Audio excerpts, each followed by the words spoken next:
The junior senator from Henrico, Senator McEachin. Mr. President, I rise on a point of personal privilege. Senator has the floor.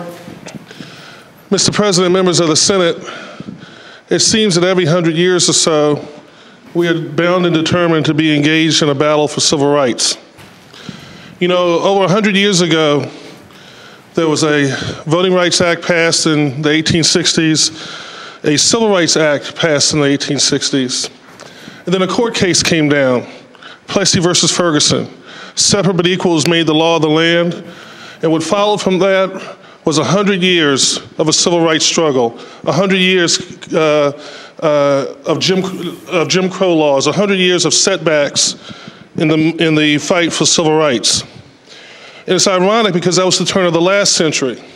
And Mr. President, now we're at the turn of this century, of a new century, and we find ourselves once again engaged in a battle for civil rights. You know, we thought we were making progress on gay rights in this Commonwealth.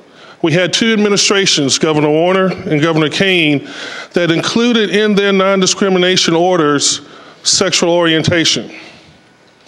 But now we find ourselves with a setback, Mr. President.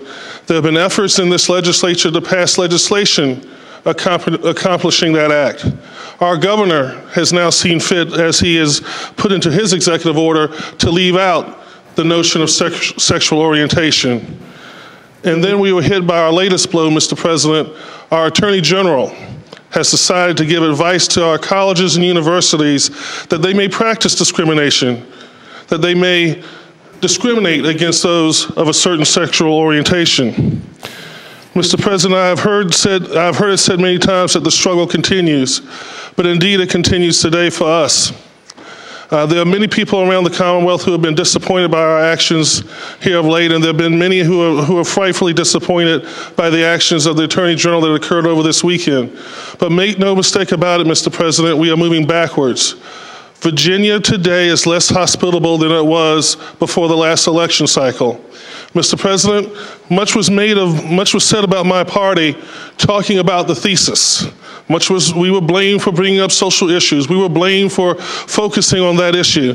But Mr. President, make no mistake about it, we are living the thesis.